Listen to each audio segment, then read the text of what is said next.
Good morning.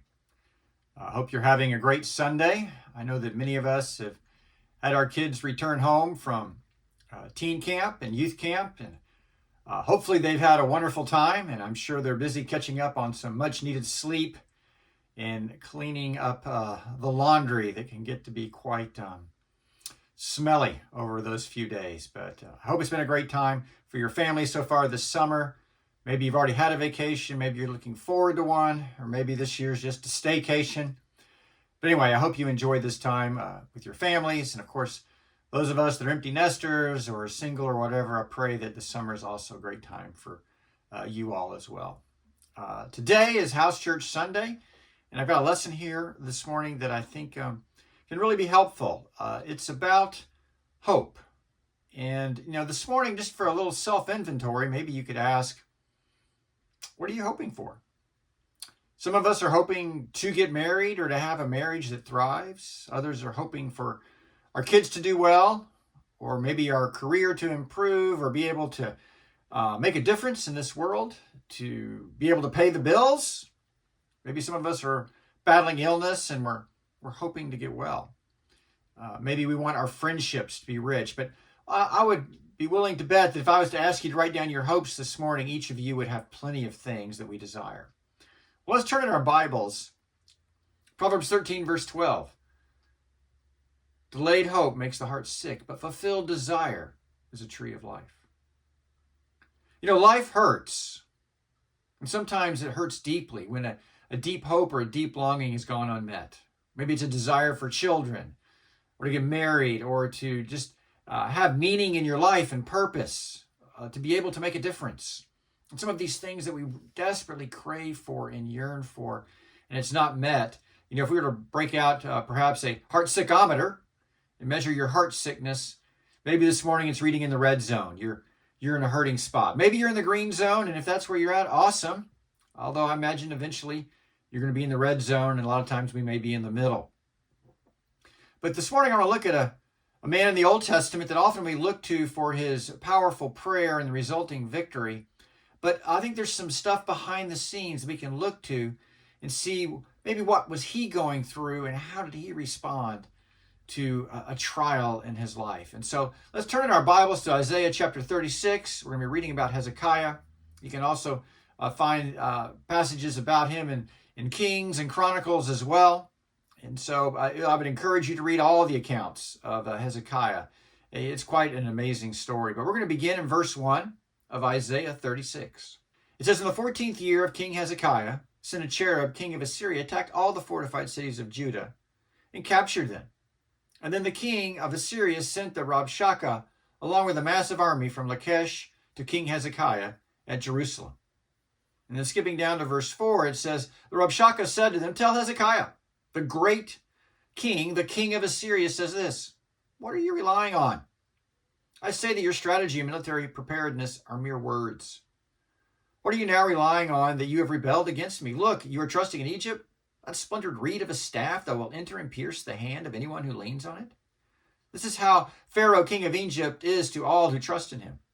Suppose you say to me, we trust in the Lord our God. Isn't he the one whose high places and altars Hezekiah has removed, saying to Judah and Jerusalem, you are to worship at this altar? Now, Rabshakeh here, that's a title that perhaps means chief of officers. And so it's an official thing. It's not a man's personal name. But anyway, he is sitting there. He's talking to Hezekiah. And he goes, man, your preparations, these are bogus. And you even removed the high places to God, which actually Rabshakeh shows he doesn't really know what it means to be a Jew. These high places were actually used by Hezekiah's father, Ahaz, who was a very bad man. He was a horrible king. He instituted and followed up with Baal worship. They offered at these high places, which is a pagan god, they offered child sacrifices, and he paganized the temple. So he was a very bad, bad man. Well, contrast that with Hezekiah. When Hezekiah comes to the throne, he reverses much of that. Many considered him to be the best, or at least one of the best kings of Judah. He got rid of the high places. He reinstituted a righteous temple worship. And he brought about many reforms that brought Judah closer and back to God. So by all accounts, Hezekiah is a pretty good guy. So how does he get into this mess? Why is God allowing the Assyrian army to invade? Well, part of this is judgment on Judah in general and Ahaz's idolatry. They were all led astray. They were all engaged in this idolatrous worship, or at least most of them. And so the people have wandered away and rebelled. And then Hezekiah has rebelled against Assyria. So that certainly upset Assyria. Now, Assyria that was probably a good move in the sense that it was going to bring them closer to God. But it also brought about Assyria's ire. And then once Assyria attacked him, Hezekiah then tried to buy them off with looting the temple, essentially, of all of its treasures, God's treasures, and sending him to hopefully pay off Assyria, which didn't work. And then he tried to make an alliance with Egypt, and that doesn't end up panning out either. So there were some mistakes he made, but Hezekiah is sitting here and he's facing this siege and being surrounded by the Assyrian army. And he could be sitting there going, look, my great hope was to return Judah back to God. This is all my fault. I should never have rebelled. I shouldn't have tried to pay off Assyria. I shouldn't have sought help from Egypt. Often we can go down when our hopes are crashing down upon us as it's all my fault. I've blown it. I'm a fool. Sometimes, though, we can go the opposite direction. He could have gone, well, it's not my fault. I had an evil father. Look, I had to overcome a lot. You don't know the childhood I had. And we've been attacked by this evil, godless nation, the Assyrians. I'm trying to do the right thing, God. Why are you doing this to me? And I think most of us in our lives have experienced both of these feelings. And yet, most of the times in our lives, and here in Hezekiah's life, God is doing what God always does. And God is a very thorough discipler. We don't really want the discipling that God gives us, because so often God is more thorough than we would be. The situation may be more difficult or harder, or our challenges seem more overwhelming. And God is working on our hearts. God is working on our hearts to bring us closer to Him. And so He may allow our hopes and our desires to be delayed. Sometimes He will say no to what we hope for, and other times He'll grant it. But God is working with our hopes all the time to help disciple us to be in a relationship that's closer to Him instead of allowing ourselves to drift further away. So I want to pause here for just a minute and ask a discussion question. It says, what are the things that Satan is tempting us with when our hopes are being crushed? What is the question that Hezekiah should really be asking? I think the question he should be asking is, where is God leading? So often when the temptation happens, for me, I'm not looking to see where God is leading, but how can I chart my own destiny? What can I do? What can I learn? What action can I take? To some extent, all of these are good and right, but in the proper place of first looking to go, where is God leading me? Seeking God's will through prayer, through Bible study, through advice. But, an earnest seeking of God's will before we decide we've already figured it out what the answer is. And so we need to do that, but it's in the proper sequence. It's after we're seeking God. And in the middle of these seekings and these doubtful times, or maybe trying to take charge, Satan will come at us. And he comes here at Hezekiah.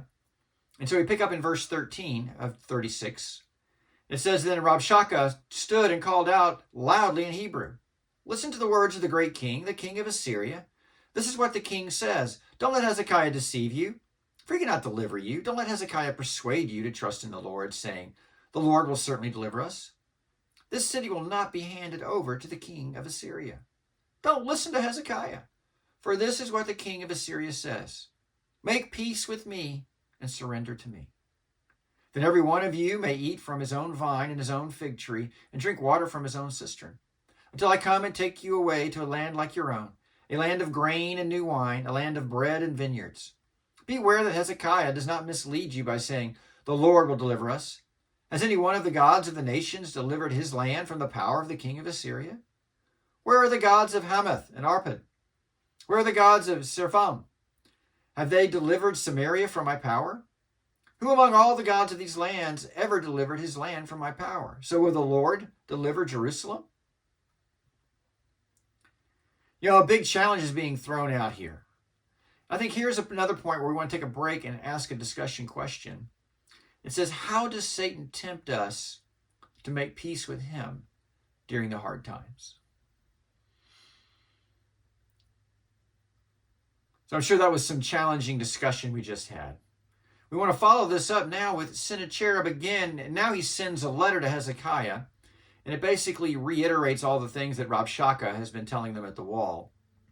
And so we're going to pick up in Isaiah 37, verse 14, when Hezekiah picks up the letter. It says, Hezekiah took the letter from the messengers, read it, then went up to the Lord's temple and spread it out before the Lord.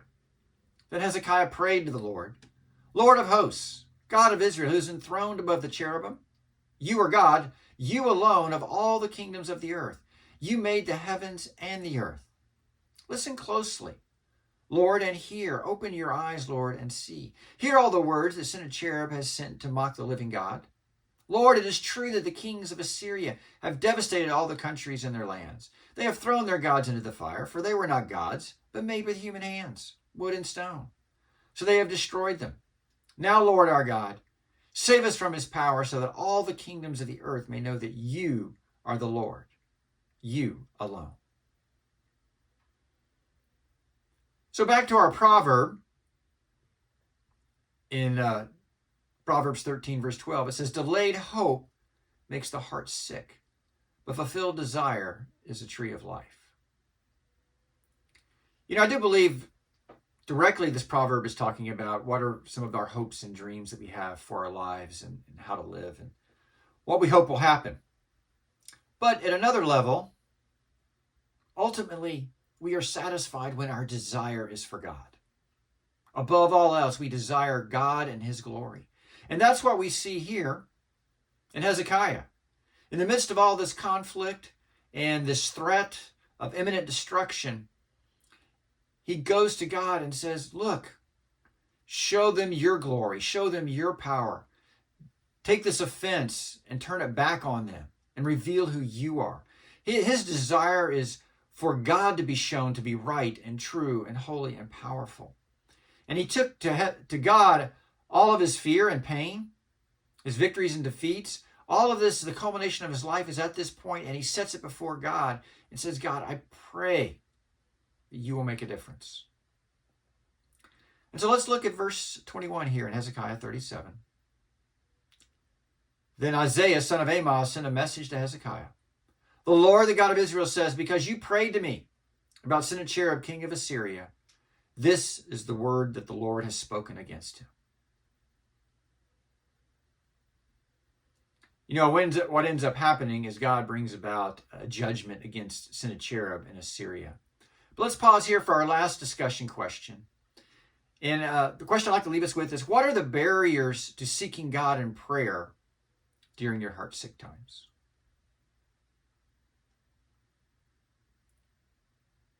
Ultimately in life, we are all going to go through times where we feel heartsick. Their hopes are unfulfilled, or God has said later. Sometimes he said no. And of course, there's sometimes he says yes. But what do we do in the times of no and later? I do believe what Hezekiah realized is that God is the change agent. And God is a supernatural change agent. And there would be a supernatural victory here as God sent an angel to destroy 185,000 Assyrians. This is a huge army for any era almost, but especially at that time. God is this supernatural change agent. And he can supernaturally change the disposition of your heart, your feelings, your emotions. He can supernaturally change your circumstances. He can supernaturally change the things that you deeply desire. But do you trust God in that? That's the challenge for us, is to have a prayer life that has this level of trust, that we can trust our deepest hopes to God, and that we'll be able to trust and rejoice in his yeses, be able to trust and be surrendered in the no's, and be able to trust and be confident in the future on his laters. That's our challenge for us as we live as Christians, is to live in this life of deep trust and prayer as we take our deepest hopes to God. Have a great Sunday.